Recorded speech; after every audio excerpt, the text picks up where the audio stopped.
C'est un plaisir d'être là ce matin.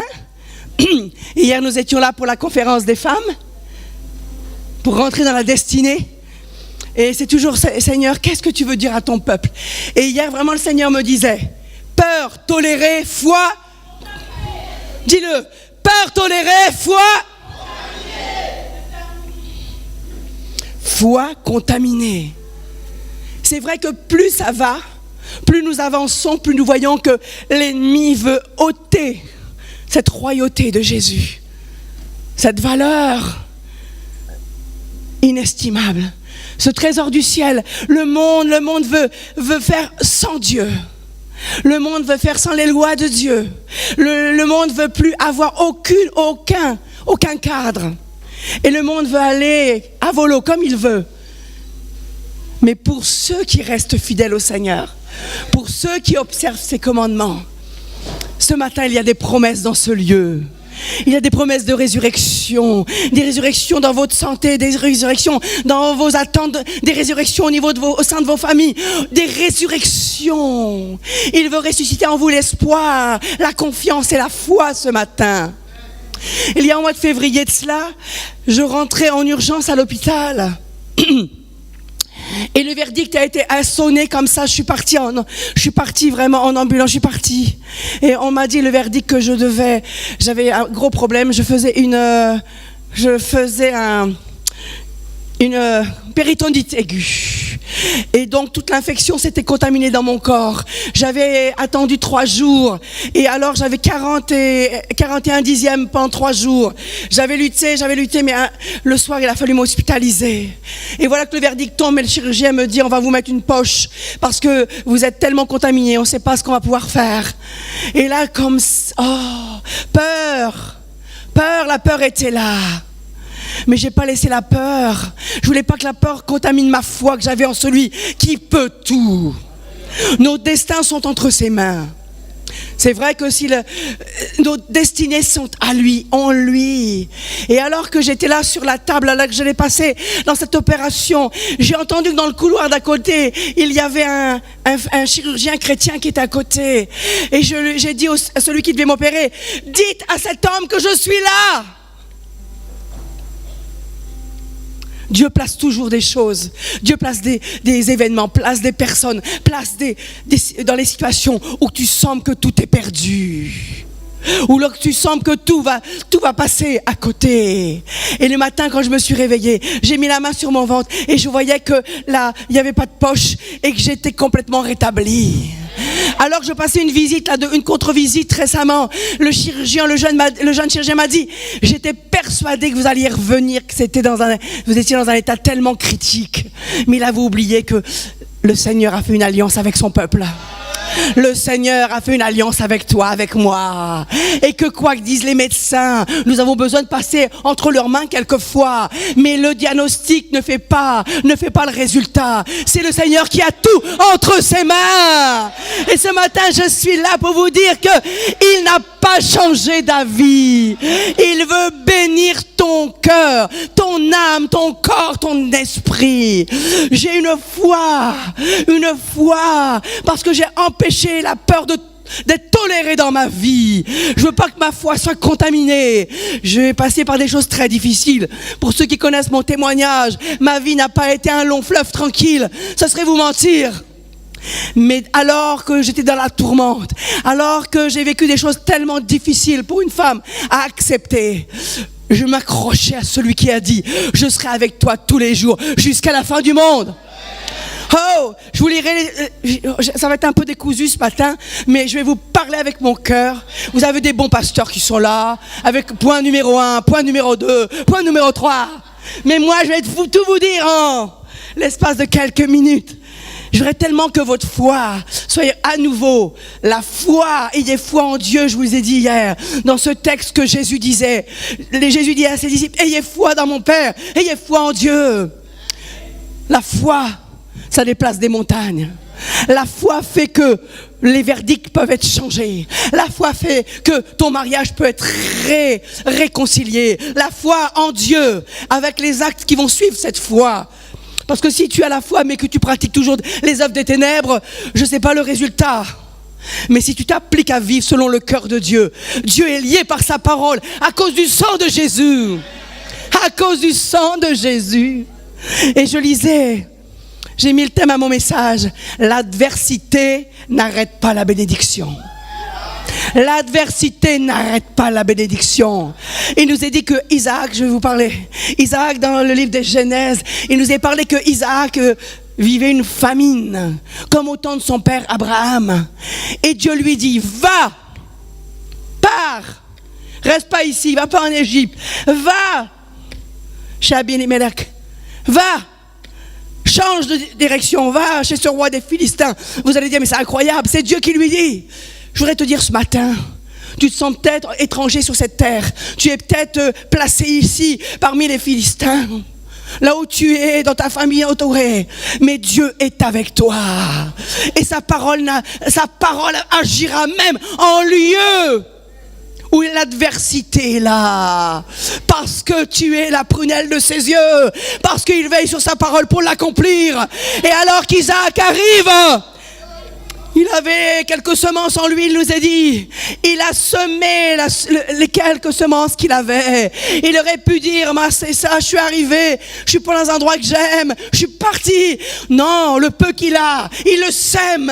Et il nous a dit que la récolte était au centuple. Pourquoi? Parce que Dieu était avec lui. Vous allez me dire, pourtant c'est Isaac. Oui, mais Isaac, il était menteur. Hein. Il est dit que dans ça, il avait une femme, elle était tellement belle. Il disait qu'elle était sa sœur. Il avait tellement peur à cause de la beauté de sa femme. Oh là là, vous voyez pas les frères là? Vous avez tellement peur qu'on vous enlève votre femme tellement elle est belle. Il a menti. Et le roi vient le voir et lui dit, mais comment tu as menti? On aurait pu coucher avec elle. Ça aurait fait un drame. Nous avons une beauté que Dieu a mise sur nous, les femmes.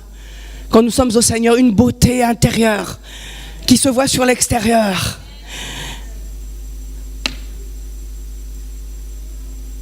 C'est pour ça qu'il ne faut pas se compromettre et aller avec n'importe qui, n'importe comment, n'importe quoi. Qu'on doit rester, parce que c'est lui qui fait cette beauté sur nous. Et Isaac nous a dit que tout ce qu'il avait semé au centuple, ça s'est multiplié. Et qu'est-ce que ça a fait? Ça a fait de la jalousie. Ça a créé de la jalousie. Ça a créé donc, il est allé, il a débouché les puits que son père Abraham avait construits, que les Philistins avaient mis la terre, la poussière. Il a commencé par déterrer Sina. Ça vient de Satan. Ce puits-là, c'était la dispute. Après, il y avait les 3 puits, il y avait les Etsek. C'était encore la dispute. Sina, Etsek. Et le Seigneur va emmener plus loin. Le roi va lui dire, écoute, tes troupeaux se multiplient. Il y a quelque chose sur toi, va plus loin. Et on le voit s'installer à Guérard, il s'installe plus loin.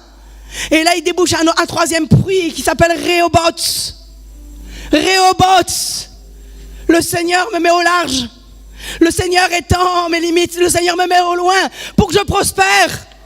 Ce matin, je voudrais que tu réalises que le puits, il y a les puits qui ont été fermés. Le diable a mis de la poussière, a mis des doutes, a mis des choses pour boucher l'œuvre de Dieu en toi. Ce matin, je voudrais t'inviter à aller plus loin. Si tu es resté au puits de Sina, pars de là. C'est le puits.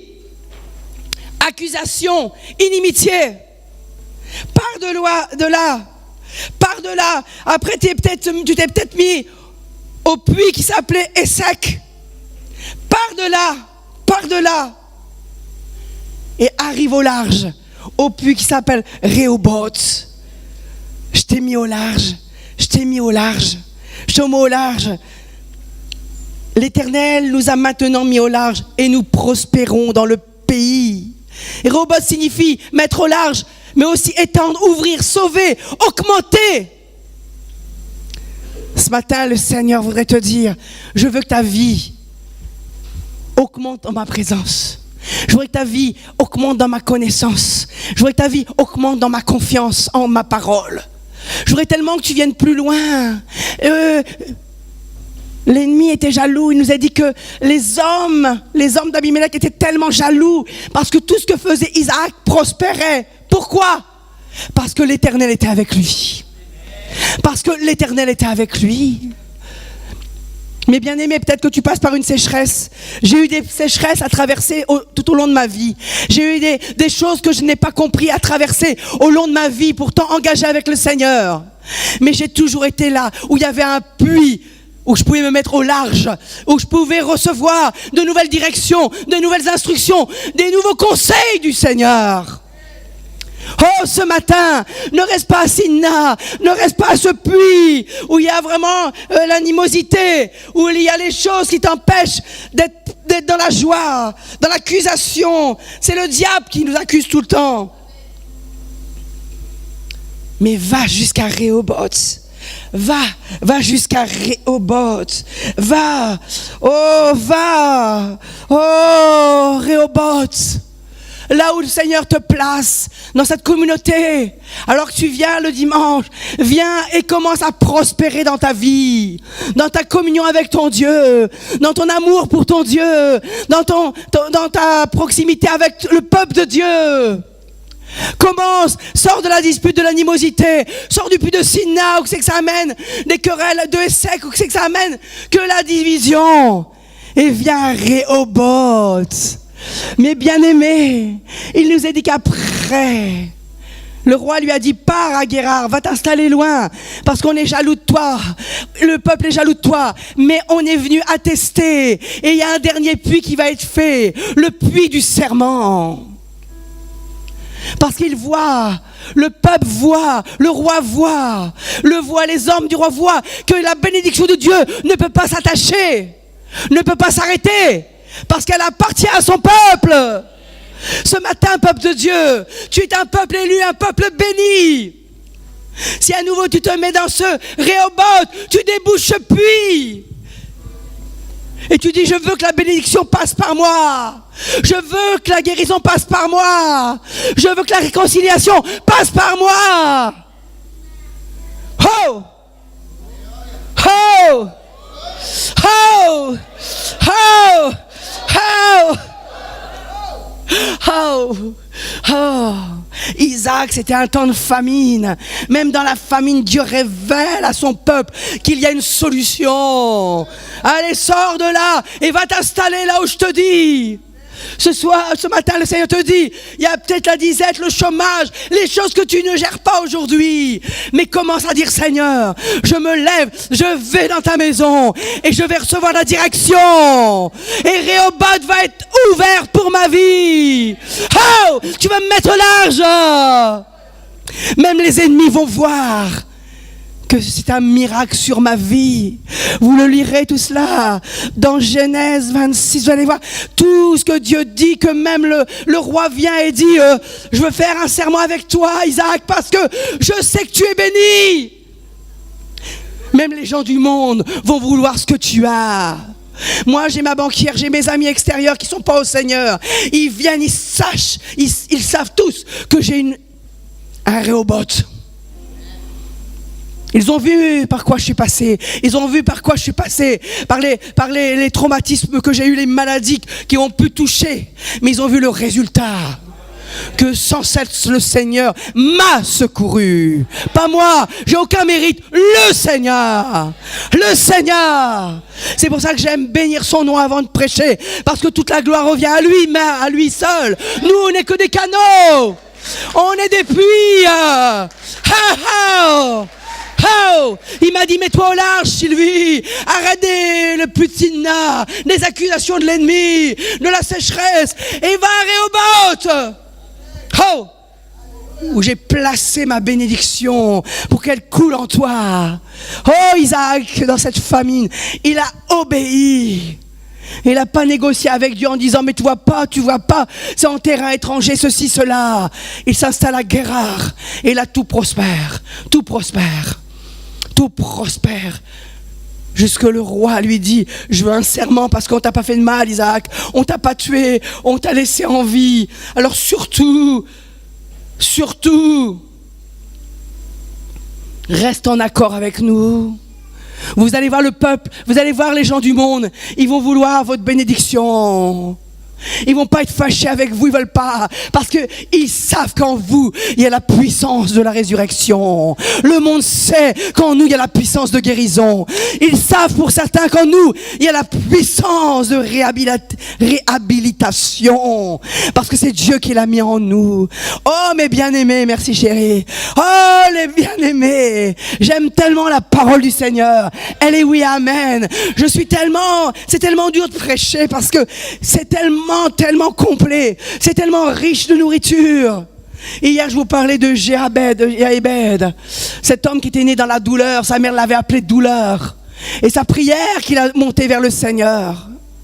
Oh, si tu étends mes limites, si tu ôtes la souffrance, oh, si ta main est sur moi. Il nous a dit que Dieu a entendu sa prière et l'a exaucée. On va dire c'est égocentrique comme prière. Non. Il en avait marre de cette souffrance qui était liée à sa naissance, des générations, l'héritage des pères qui étaient là pour lui dire, ben voilà, on a toujours été malheureux, toi aussi tu nais dans la souffrance. Je m'oppose à ça et je brise ça dans le nom de Jésus. Parce que maintenant, je suis héritière de Jésus. Je suis co-héritière avec Christ. Et la maladie, le désespoir, rien dans Romains 8, 28 ne me séparera de l'amour de Dieu manifesté en Jésus. Oh, la prière de Jacob dans le livre de Genèse. Je te quitterai pas avant que tu m'aies béni. Pof, il avait la hanche déboîtée. Mais il a dit à l'homme, non. T'as peut-être eu des séquelles, t'as peut-être eu des troubles pendant la marche. T'as peut-être été extropié comme Méphibosheth. Mais je te quitterai pas avant que tu m'aies béni. Yébed dit, oh non, tu vas étendre mes limites. Ta main va être sur moi, alors si tu fais ça, oh Seigneur, je vais pouvoir vivre heureux ma destinée. Jacob, je ne te quitterai pas avant que tu m'aies béni. Puis Moïse dit à Dieu, mais tu m'as levé. Mais tu vois pas ce peuple. Je suis à peine 40 jours parti, je redescends. Ils sont déjà avec un veau d'or.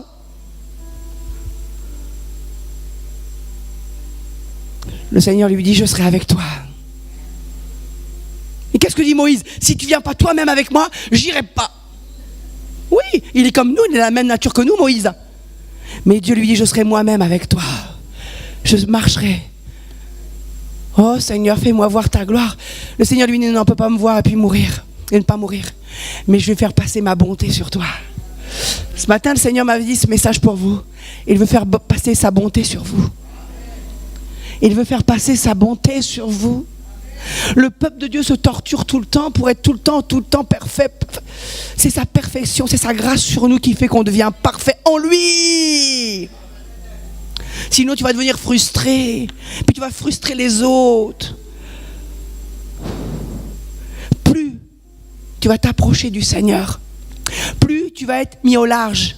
Plus le puits de Rehoboth va s'ouvrir, où tu vas t'installer à Kérar, dans sa présence, plus tu vas voir les choses de la terre qui vont pâlir devant toi.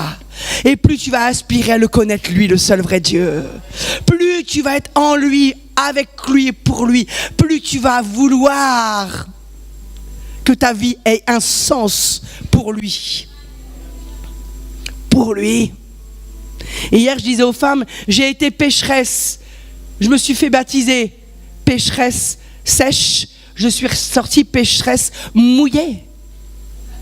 C'est pas le baptême qui m'avait changé, c'est une obéissance, mais c'est ma communion avec celui qui est et qui sera tous les jours. Oui Moïse, je serai tous les jours avec toi. Je vous dis pas exactement les termes exacts, mais je les ai tous copiés. Mais je veux que vous suiviez vraiment le message pour vous dire que vraiment la prière de son peuple, Dieu l'entend. Ta prière ce matin, Dieu l'entend. Isaac, mais il faut être à son écoute. Isaac aurait pu refuser de partir et d'en faire qu'à son bon lui semble. Mais il a obéi. Dieu lui a dit, quitte ce pays, va pas en Égypte, va pas là-bas. Va là où je te dis. Et ce matin, le Seigneur te dit, viens dans ma présence. Viens dans ma présence. Recherche à nouveau ma voix. Recherche un contact évident tous les jours avec moi. Hier, le pasteur Laurence parlait, elle disait, il y en a qui ils lisent la Bible une fois, puis ils l'arrangent toute la semaine. Comment tu veux connaître quelqu'un qui veut te donner tous les jours le pain quotidien? Le Seigneur veut te donner tous les jours pour aller plus loin avec lui. Il lui a dit, reste pas assis là, querelle, inimitié, reste pas sec, il y a de la dispute. Va plus loin et fais un autel, Rehoboth, creuse, enlève les scories, la poussière qui a bouché cette présence de Dieu en toi. Cet amour de Dieu en toi, cet amour pour les âmes, pour l'église, pour l'œuvre de Dieu. Et monte une prière ce matin. Monte une prière comme l'a fait Yahébed dans 1 Chronique, comme l'a fait Moïse, comme l'a fait Jacob. Je te laisserai pas avant de voir ma maison transformée. Je te laisserai pas avant de voir ma vie porter du fruit. Je te laisserai pas avant d'être un canal de bénédiction pour ceux qui m'entourent. Étends les limites de ma vie. Étends. J'en ai marre d'être frustré, d'être jaloux, d'être envieux des autres. Moi, je veux être baigné dans ta présence, Seigneur. C'est la famine, mais là où tu vas me planter, je vais porter au centuple.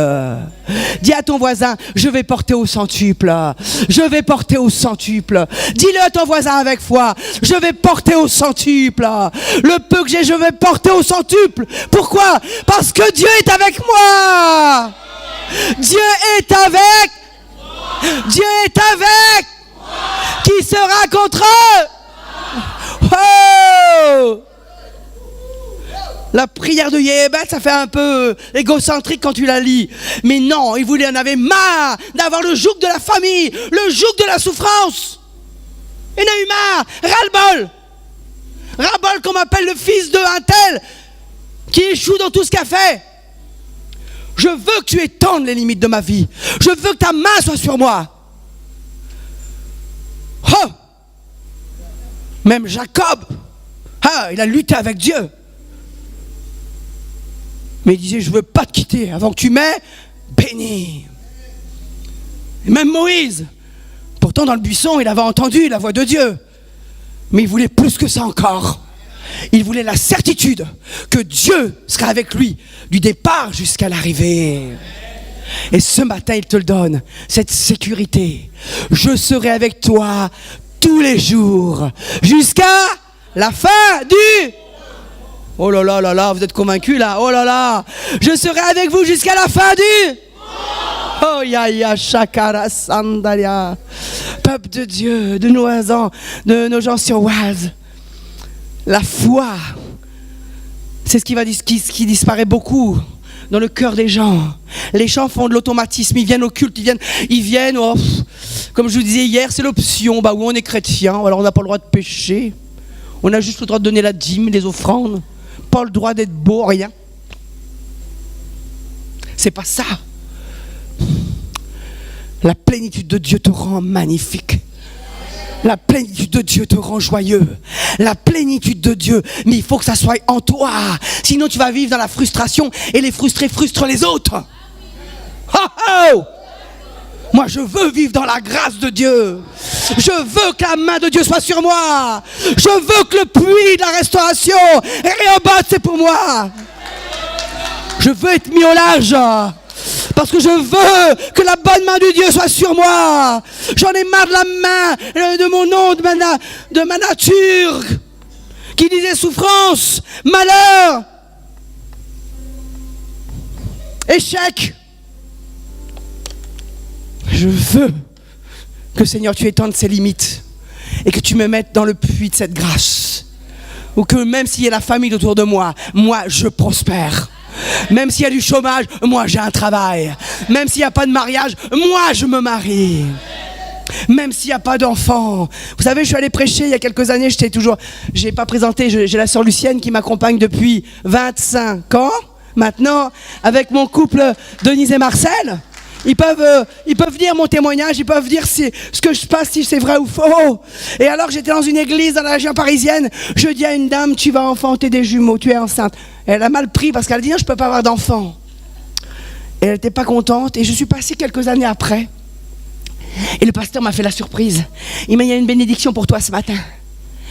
Et alors on s'apprêtait à finir le culte, j'ai vu 2 petits bouchons arriver, 2 petits bébés arriver.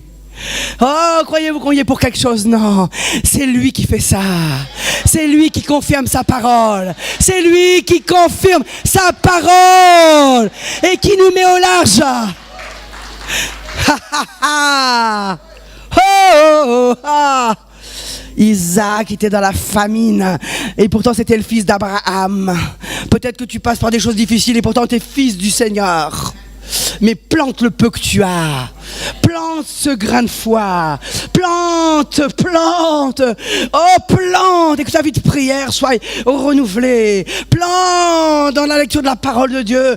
Plante dans ton action que tu fais pour le Seigneur. Et tu vas voir que tu vas prospérer.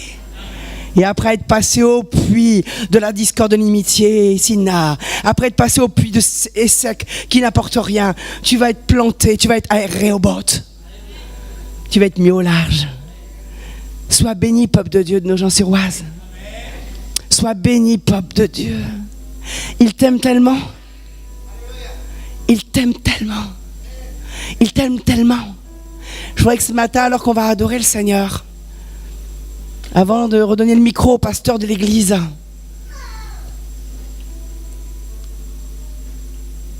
peur tolérée, foi.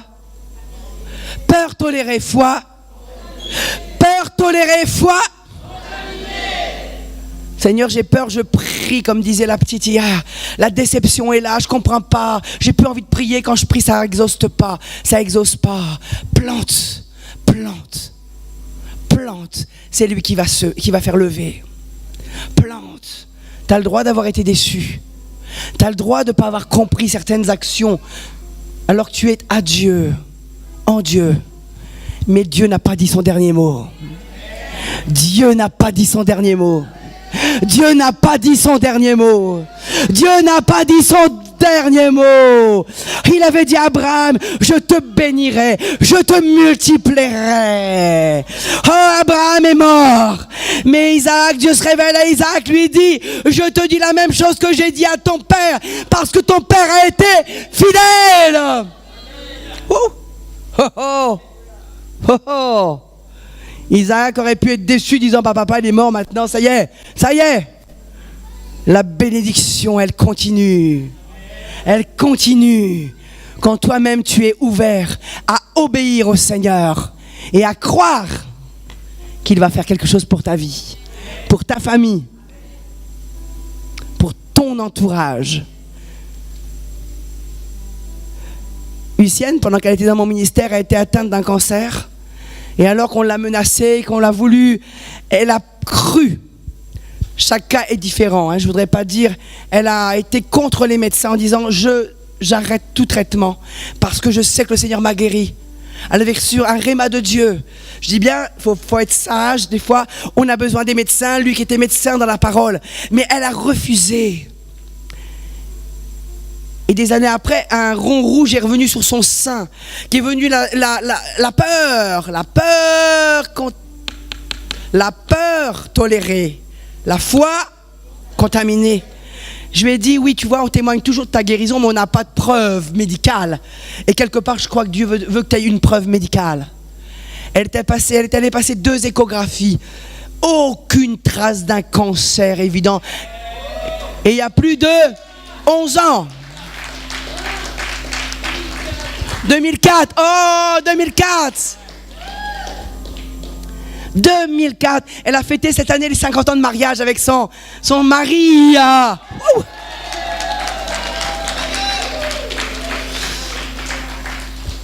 Merci Seigneur. Merci Seigneur. Quand je vois les chrétiens tristes, je me dis, c'est des tristes chrétiens, parce que si vous connaissiez la valeur que vous avez aux yeux de Dieu, Si vous saviez que le peu que vous avez, Isaac, le peu qu'il avait, il l'a planté, il ne l'a pas gardé pour lui. Il ne l'a pas mangé, puis il dit, allez, c'est basta, c'est fini. Il l'a planté. Il l'a planté. Sème ta bénédiction dans l'église locale. Sème autour de toi. Sème ta bénédiction. Et Dieu va la bénir. Et tu seras bénédiction autour de toi. Oh, les 3 prières. Jacob, Yébet, Moïse, puis il y en a tellement d'autres qui ont réclamé. Et Dieu a dit oui, je vais bénir. Les promesses sont pour toi. Soyez bénis ce matin. Je vais vous faire rire parce qu'un jour j'ai prié pour un monsieur, puis je lui dis, monsieur, veux-tu donner ton cœur au Seigneur? Il m'a dit, oh non! Il a crié, j'ai eu peur. J'ai ouvert les yeux. Il me dit, non, j'ai un pacemaker. Oh! Il n'avait pas compris, il croyait que son cœur, je voulais... Il s'est mis à hurler, oh non! Ce matin, ouvrons nos cœurs au Seigneur.